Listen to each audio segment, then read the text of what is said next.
We'll have a question and answer period. And so, here again, Pierre. All right. Well, I'm going to give a small briefing on the subject of the bridge and its theory and its application. So a lot of research has been made in the 50s and 60s to define the bridge. And they've developed many processes. Some were found to be more workable, less workable. In the 50s, people were basically being audited on whatever was the latest thing that was coming out. And things were done in a bit of an half-assed sequence if one looks at the current bridge. And various things got researched, problems got researched, communication got researched, OT abilities, identities, valence, clear, you name it. All sorts of things got studied. And then finally, in 1965, is when the final breakthrough came. Elridge did a very intensive amount of study and work between 1963, after the FDA raid in Washington. That was a major turning point. And he went into investigating how people could reach a stable state of clear, because a number of clear have been made on dynetics. However, they came somewhat short of all the expectation from that level, and Elridge kept looking for the state of clear, and people said they made clear, but yet they could not meet all the criteria. So finally Elridge established the nature of the bank, how it is set up point by point, and he developed the technologies later known as R6 goals and the GPMs and the nature of the bank, and it eventually culminated in a clearing course in 1965. Around that time he came with the gradation chart. The grade chart gives for the first time a sequence of steps to be done. And this is where some people have a misunderstanding as to what the purpose of each step is. You see, each step is meant to be a release up to the state of clear, which is essentially basically an absolute, because you are either clear or you're not. However, each step before that is a level of release. And if you get a level of release, it means that simply, it's like a building that you build, and each step has to be done, and it simply means that you have released that part of the bank that corresponds to that particular level. For example, grade 0 communication, it's the communication release. And they give the end phenomena as the ability to communicate to anyone on any subject. And some people have come saying, I attested to this, but then I realized that I couldn't talk to naked stripteasers on Saturday nights, you know, to give an example. So what has happened is the guy has gotten indeed the release. He has liberated the part of his bank that you call grade 0 release. However, he may perhaps still have problem communicating with something. It doesn't validate that he has release, because some part of his bank is simply permanently moved away. And that's how you define the grade, is because you cannot really get someone to attest. That concept, which I cannot put a word over, has moved away from me permanently. You cannot attest to that state. So you can attest to, I feel now that I can talk to anyone on anything. Even though by actual tests, especially if you're put under stress, maybe you cannot talk freely to someone. I mean, if someone is foaming at the mouth and is threatening very great harm to you, or you know that he's capable of doing things that are dire consequence to you, you may not be actually capable of saying anything to him. especially if you're not trained, even though you may have actually correctly attested grade 0. So grade 0 is not meant to be an absolute, nor neither or any of the grades. It's simply a particular part of the bank, and the best way to describe that part of a bank is that ability. And it's of course very subjective, because you attest to something that you believe you've attained. Because if you were to conduct an objective test, maybe someone could say, well, he doesn't quite meet that characteristic. Well, the thing is that the point of those release on the lower part of the bridge is to remove that particular part of the bank away from you, and it's done on a gradient until you remove smaller and bigger things. So the first one, you remove stimulators of locks, and then you remove locks, and then you remove things that are very close to the core of the bank when you do power and R6, and then eventually when the bank is freed from all the things, the core materials that hold it in place, it then becomes easy to blow and will automatically blow if you do the clearing course. Now the phenomena of clear can occur before on dynamics and a few other types of auditing also. Now the way the bridge has been designed is a gradient approach to reach the state of clear and then beyond. And actually, I wrote an article some time ago that I called the 5 State of Man. I decided that the nomenclature, in particular the church, has perverted the very concept of what was intended for Scientology and the very definition given. And by the way, the very first definition given to Scientology is perhaps the most interesting. I searched for the very first mention that Elrich ever made about Scientology anywhere, and I found it. It was in a lecture given in 1952, I believe, in early 52, called Dialectics, the Modern Miracle, where he says that what Scientology is, and by the way, some people are going to be surprised to learn that here, but it is what he says, and has actually said more than once, is Dianetics came out of Scientology. Because many people say Scientology, of course sequentially Scientology was announced. That's simply because he coined the word Scientology in 1952.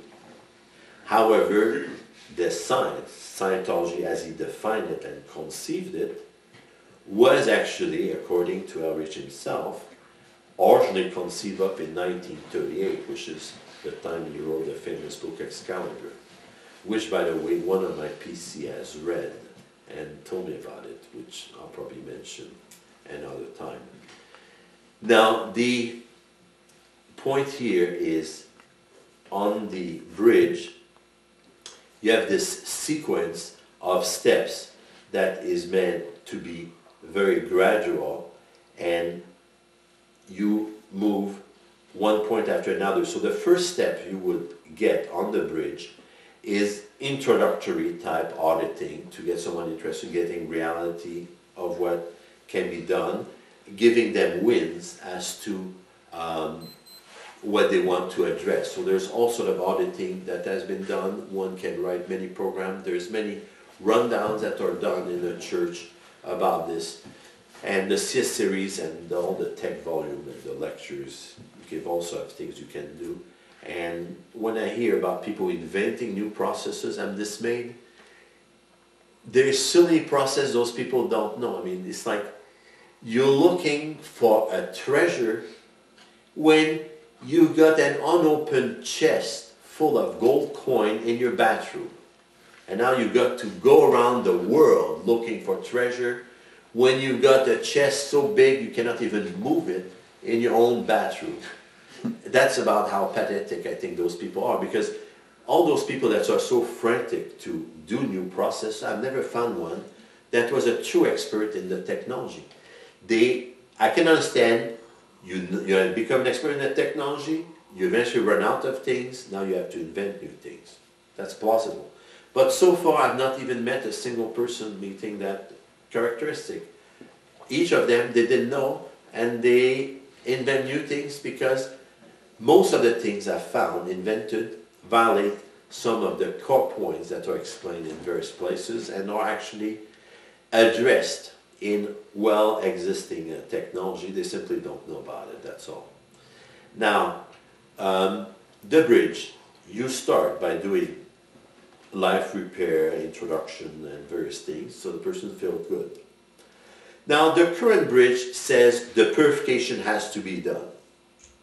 Now, if you look at the background study of the purification, which is not widely known, the actual purpose of the purification rundown was to handle some upper-level phenomena related to drugs. And the greatest case benefit from that level is actually more related to things that are higher up on the bridge. Unless someone has taken a lot of drugs, the purification rundown is not, in my view, completely mandatory at the base of the bridge. Many people have done the bridge very successfully without the purification. Obviously, if someone has a heavy drug history, certainly they should do it by all means. So the purification rundown as a next step, or if the person is interested in doing it, I see no reason to tell them they shouldn't. The church has now put the happiness rundown as a next point on the bridge. It's based on the idea, that is, by the way, not LRH directly, but indirectly, that since HRD, the happiness rundown, is based on straightwire, which is recall, and is a lower approach to dealing with things, that it should be put at that point on the bridge. The fact it is not mandatory. The happiness rundown can actually be done at any point on the bridge, provided you don't interrupt a program, provided, of course, the person is interested and in parallel the person's mind, because not everyone gets his mind parallel on the happiness rundown. I've seen great gains from the happiness rundown, by the way. Sometimes people have maligned it, saying, oh, Alridge did write it, maybe someone else did. And again, authorship is not really the key criteria in determining things, because you'll be surprised the amount of bulletin that Alridge didn't write, but claim ownership for. You'll be amazed if you knew. And a lot of people misguided about who has written what. But I can tell you, I've seen a lot of arsenals. I've seen a lot of CSWs on issues. And I see a lot of speculation, and I think it's a bit silly, those ideas of cutoff date. You know, someone say cutoff date because it's all aligned with a stable date. They don't like some of the things after that date or that date, therefore Elrich cannot have written any text since. And someone says 78, someone says it's 84, someone says it's 82, someone says it's 86, someone says it's 91, someone says it's 65.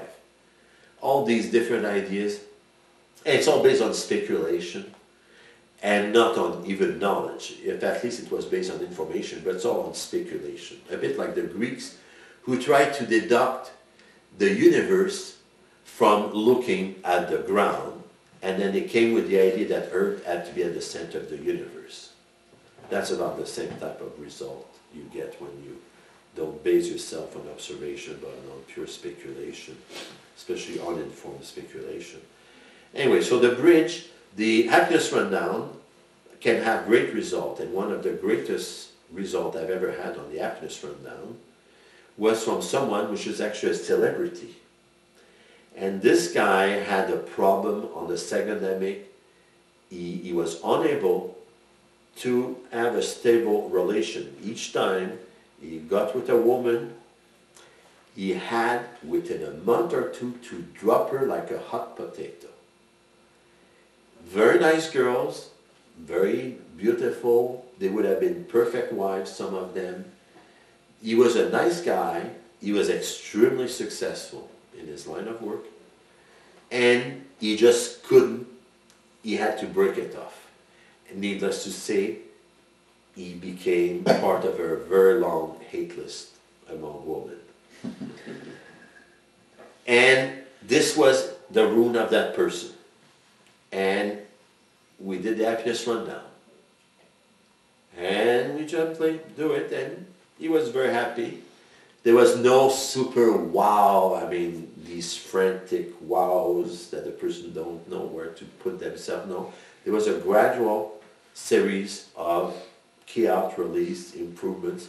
And finally, we reached the full EP of the happiness rundown. He had tested, he felt like a changed man. The next week, he meet that nice girl. They start to go together. Next year, come back, they're married. 2 years later, come back, they have 2 children. And 15 years later, because I've checked on him, because he's got a website and all that, they're still married.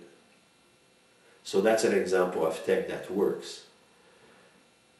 So the happiness rundown is a very interesting step, and a lot of people, if they're interested, by all means is, but some people may not be interested in it. In this case, you should not shove it down their throat if they're not.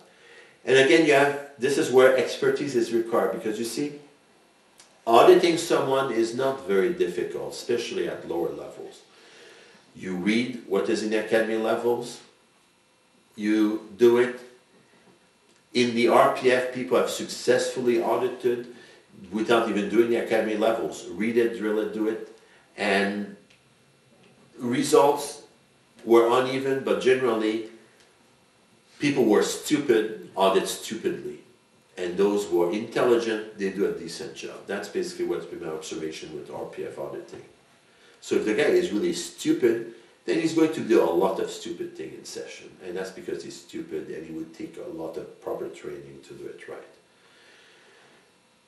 Anyway, so basically, the skills for auditing is not that great. However, for CS, in particular supervising CSs, this is where it requires a lot of understanding and study, and this is where real skill comes.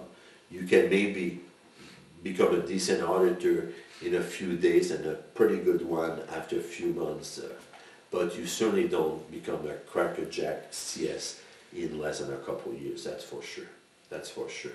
Because it requires a lot of knowledge of the text, so therefore the CS needs to adjudicate what is the best sequence for the PC, because there are some things that are very firm on the bridge on the sequence, but there are some things that are much more open than others, and that's where you have to judge. And the main criteria to judge case is science of survival, which I always used to call book 2, the chart of human evaluation, which has about, I think, 35 characteristics or something along that line, gives all sort of characteristics like handling of truth, handling of the track, position of the tone scale, handling of work, ability to run engrams. All sort of characteristics are given there, and then you can really see where cases are. And this is where you can really pinpoint this guy is this. And the more charged the case, the lower it's going to be. And the more you need to do auditing to discharge him, because the purpose of auditing is to discharge a case. And the more he's discharged, the more you can confront. And oddly enough, and it's covered in the book of case remedies, the more frantic someone is about running upper stuff, the more they tend to be charged. Because it comes from the person is so much at effect, low on the effect to cost scale, that he is, and this is actually the definition of apathy. The definition of apathy is someone who feels that an infinite amount of effort is required to produce an effect. Therefore, if someone thinks he needs to have very powerful auditing to address what he needs, he most certainly needs very light approaches. And I remember over and over, the senior CS at Flag would have to send auditors to cramming when they would CS very powerful auditing. And I remember one of those cases that this guy kept asserting he wanted OT auditing, he'd not even done the grades, not to even speak of dynamics. His case got cracked on what? Self-analysis. CCHs. That's a perfect example. And there was this person that was borderline PTS type 3. And what did she felt was the answer to her case? Attesting to cause over life. And a CS tried to Q&A with her and get her to attest something similar, because she couldn't, because that's the official EP for NetFOT. And they couldn't do that. So the CS blasted that CS and sent her to cramming, and pointed that this person is at the bottom of the effect scale. It's just so effect. This is why she feels that if she's able to attest to cause of her life, she's going to become cause.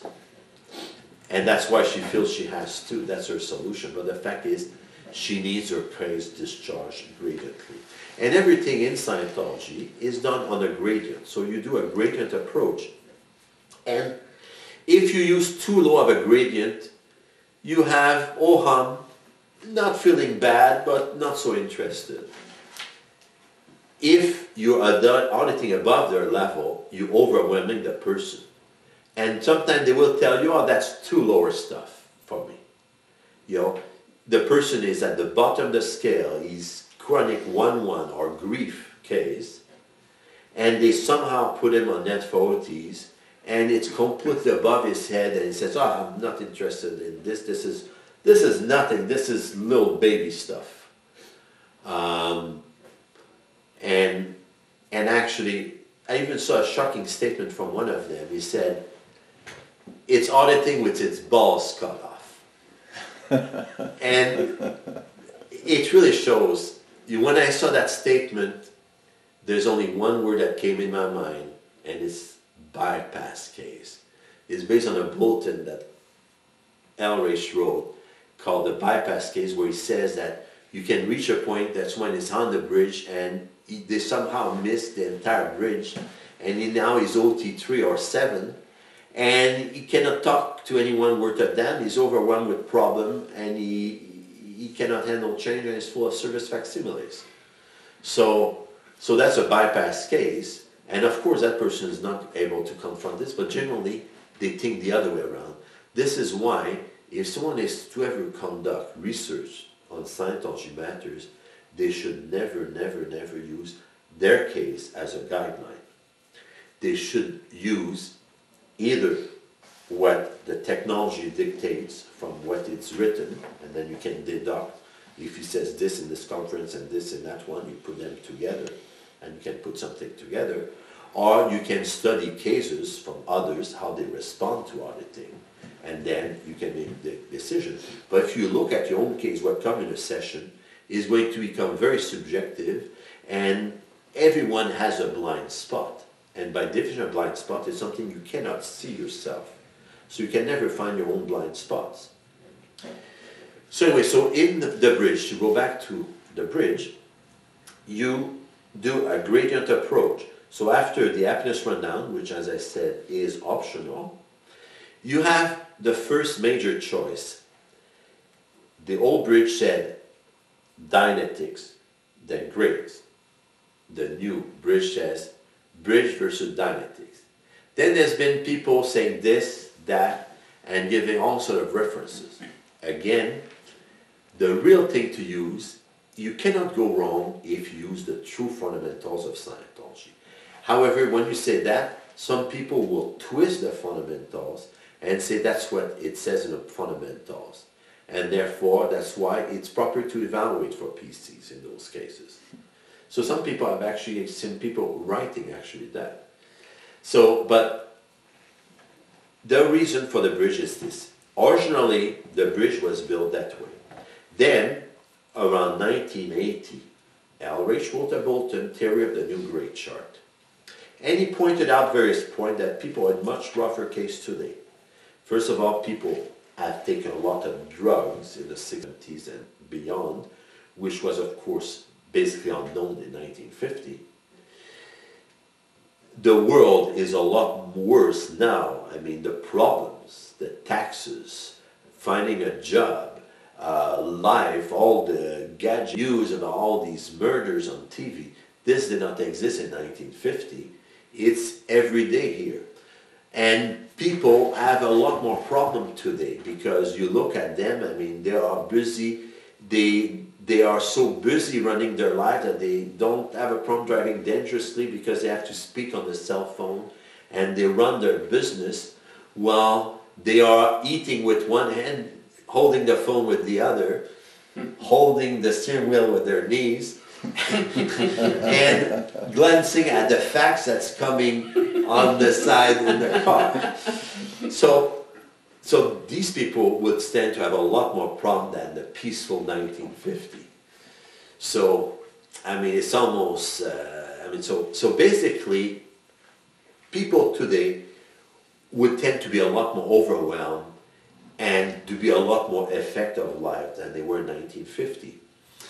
Therefore, more cases will respond better to an approach of grades, which is to destimulate, because they cannot run engram. You look in Science of Survival and it says who can run engram. Also the 1963 bulletins. These are actually some of the most important bulletins in Scientology, are the two bulletins written in May and June 1963 called the Time Track.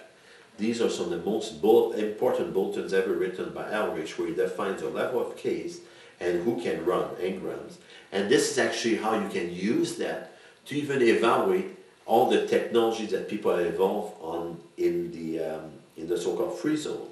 You look at what it says, it describes the case of people. And you can see if people, the lower they are, the less reliable the technology would be.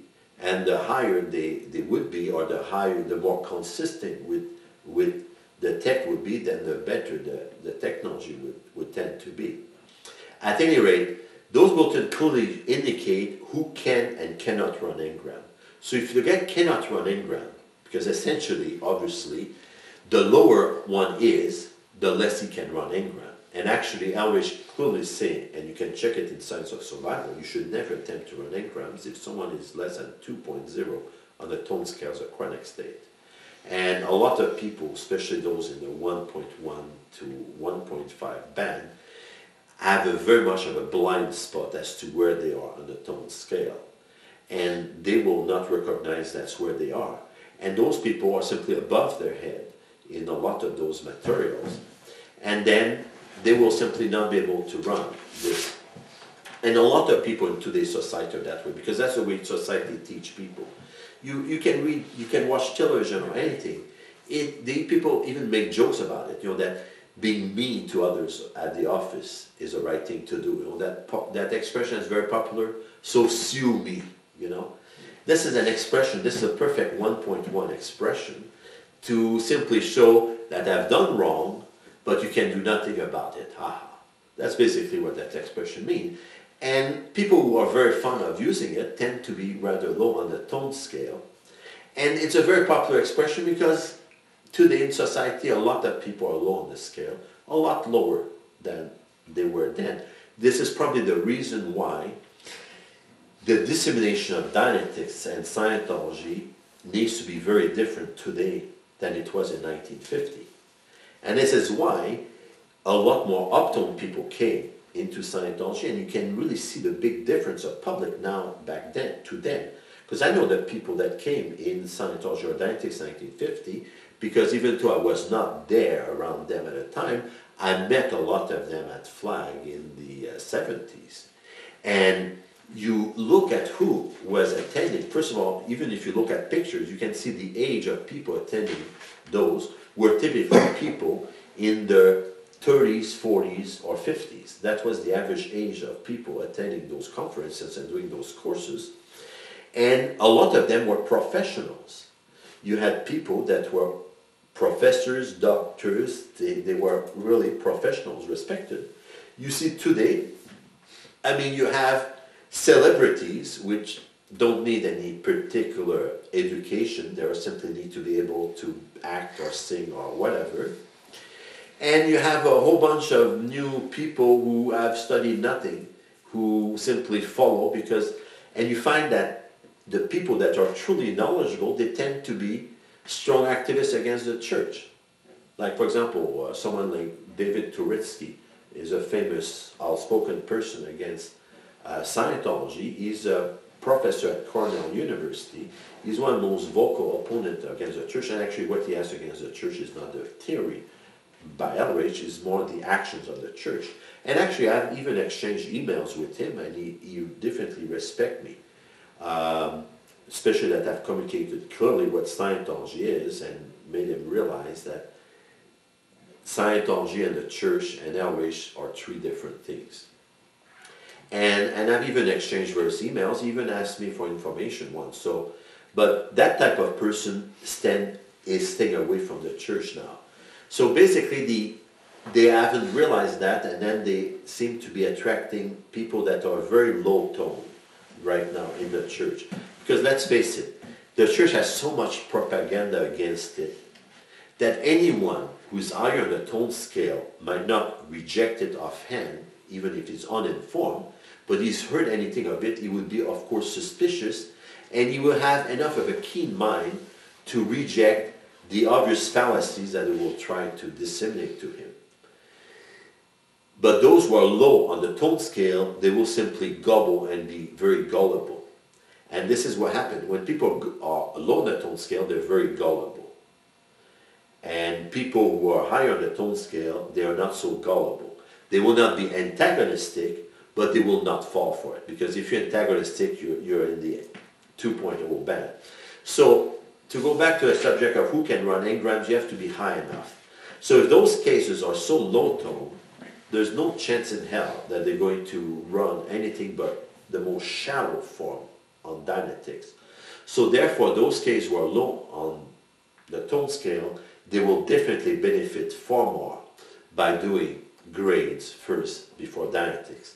And I can see, even looking back at cases when it was the approach, this is why some cases had so much trouble, because they did Dynetics first and they were essentially overwhelmed by it. Then they did their grades, which was okay. And then after the grades, they had to do expanded Dynetics because their Dynetics was so grossly unflat that they had to get expanded Dynetics. And the fact is, a lot of expanded Dynetics was actually addressed at handling the unflattedness or the stimulated Dynetics that was run when they were beyond their level. Again, that's not a universal rule, because it was for people that were low tone, because those higher tone, they were fine, and actually those cases did not need expanded Dynetics either. So one has to make that adjudication. Now the problem with making such an important adjudication is the skill required to do it. Very few people have skill to really make the proper adjudication correctly on all cases. And it's been proven by experience that whenever a great amount of leeway of that magnitude was given to CSs, the inevitable and always the result was squeaky. Always. So therefore, LRH took the decision to burn the grade chart in stone, because that grade chart would ensure there would be no quickie and that it would work on most cases. So as case, he saw that case where really had changed so much with time, then he wrote that new grade chart. And by the way, he's the one who wrote it, not David Mayo or someone else. It's Eldridge himself who wrote that. And so that's basically the point on the bridge. So essentially, some cases will, and one should not also take it for status. And this is why case discussion is so often destructive, because case discussion, which is so rampant in the free zone, what it does, it gives ideas to people what they should think about their case, or it makes status an important thing. So now you're going to be part of the club. So therefore, if you start to say to people, I'm getting my grades before Dynetics, because, you're low tone, and then the guy for status says, I'm uptone, so let's get Dynetics first. And this is, of course, missing the whole thing, and this is why case discussion is so destructive. And some people, I find it unbelievable. There's a particular individual, which I won't mention his name, because for one thing, I don't even think he deserves an acknowledgement, that person is a compulsive case discussion in any form that I've watched it, a free zone. And he says, because I can understand, you know, someone says, well, under grades I realize this and that, and I think, you know, grade 0 is this. Maybe, that's maybe discussing a bit case, but not too much. But no, the guy says, I was running incident with my mother in grade 0, and the way I run that process is this. And then when I have a little cum like here, I start to do this, and then I use that remedy when this happens. I mean, this is bonkers. Plus it's all verbal data, and the guy's not even tech trained. He's not even an auditor, a class auditor to begin with. So this guy, he keeps talking about his case, and he was saying all about the wonderful L session he gave, and again, he started to describe the incident he ran in the session. And you know what Elway says is the cause for that? On flat auditing. The guy's on flat, that's why he's trying to rerun it, that's why. So someone who's a compulsive case stalker is simply broadcasting that he's got something on flat. Typically what's on flat is not what he recognized, because if he recognized it, it would blow. But he's got something on flat. And I'm not saying you should never say anything about your case and go overboard, that it's a suppressive act to say anything, but it serves no purpose to discuss things in that depth, and it gives, as I say, that idea, because now when PC are going to discuss, I'll give an example I've seen at Flag, and actually it happened with the German PCs mostly. Because one of the situation with German PCs is because a lot of them only spoke German, therefore they could only socialize with other Germans, and then they could only be audited by a number of auditors. And by the way, there was most auditors were auto-art trainees for German PCs at Flag. There was a few auditors, and as I said, of the only auditors, actually, I know 5 auditors who've been declared while being auditors for the auditing that they were doing at Flag. One of them was the review auditor on which the questionable auditing bulletin came, that's based on this auditing, and the other 4 were German auditors. And so those German PCs, they would be discussing case. And then the auditors, they start to mention, they didn't realize it, but the CS realized it, and the senior CS says, what the hell is going on there? When they all start to run the same incident, some bizarre whole track incident that's really very strange, very peculiar, and all 5 of them are running the exact same incident. Not only that, one of them attests to some rather obscure, not well-known state written in a tech dictionary, and then all 4 of them in short order, they went to attest to that same state. It even went, finally, it went so far as they were fighting because one of them claimed he had been a certain person in a past life, and the other one came and says, no, it was me and you were my wife.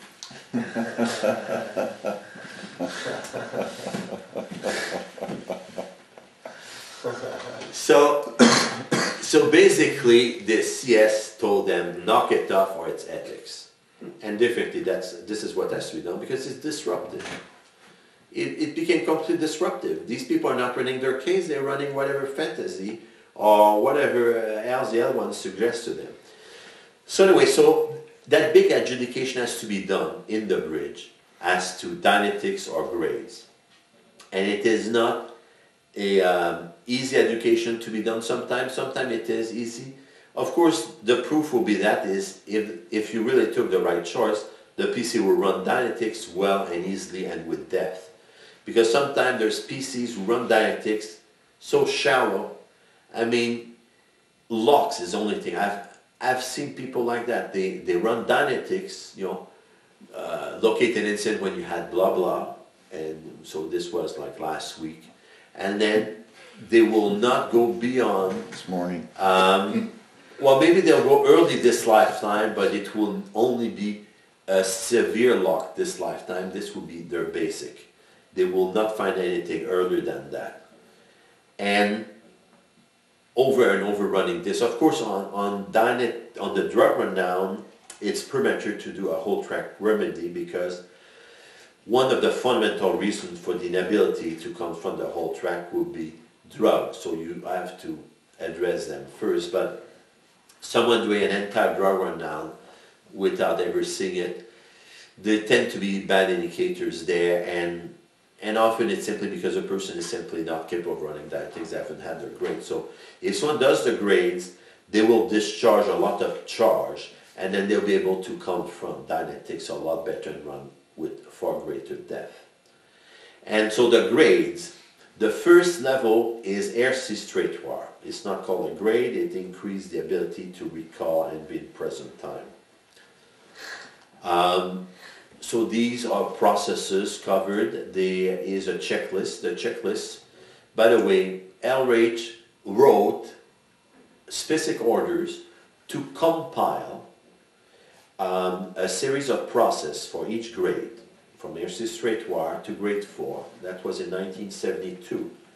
This was issued as a bulletin, and this was used for the grades because before, well, there was a previous one that, like, it was all unofficial before that, so there was some issues, but they were very incomplete, and they were also single flow. So they wrote a triple flow, then a quad flow issue. Then, because technically I didn't write the bulletin, because he said, find all the processes that I wrote that belong to that level, and then put them in a grade, and then make them triple or quad if they were only written as single. And then he approved it. And the CSW went to him and he signed, he put his own signature on it. But then because he technically didn't write this, then they put this as board technical bulletin in 74. And then, but yet they kept it because the reason they didn't throw it away like all BTBs is because there was nothing else. So they would have been in really bad shape if they threw it away, that bulletin, because there was nothing else. But they threw away a lot of good BTBs that were written in the exact same circumstances, and these are part of the lost technology. Then the checklists were eventually revised in the late 70s or early 80s, I forgot. Then they were eventually revised in 91. No significant revision made there. The 91 revision found simply a few processes that had been missed in earlier compilation. So there's nothing wrong with using the 91 issue. The only difference, it has a couple additional processes, so there's nothing wrong with using the later one. At any rate, the processes, you do extratoire, grade 0, 1, 2, 3, 4. So grade 0 is communication. This has a lot of process on communication. Most of them were developed in the late 50s, early 60s. The level 1, problems, the first part of it are the objectives. The objective processes were in a book developed in 1957. This is where the bulk of the research was made. And then the problem processes, most of the research was made in the early days of the briefing course, meaning 61, 62. This is where the bulk of these processes are.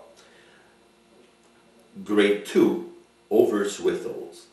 This is a technology that originated in 61, sec checking, he called it, and he found that overs and withhold, the justification bulletins, blow-offs, withholds, blow-off is from 59, justification bulletin, that's all you look at, 61, 62.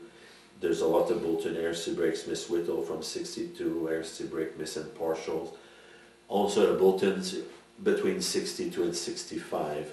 This is when that technology was developed, and it basically includes also confessionals, which is lists of things people may have done. The first famous confessional is called the Joburg because it was developed in Johannesburg when Elrich was there for the 3rd South African ACC in 1961. So this is very valid technology, and it makes someone feel better about past transgressions. And by the way, this has gone into further research and further things discovered, which eventually led to integrity processing. And one thing that also has been discovered is that if you get off a significant amount of mass, specifically over swittled, you need to remedy the heaviness by doing a proper heaviness process. If you don't do that, you get a solidification of the bank and you can get instability. And I think, in my view, those two phenomena I've mentioned describe very well the current senior management, because they're obsessed with sec checking, and the last time they had the heaviness process, especially have people who never leave their own base, so they don't even have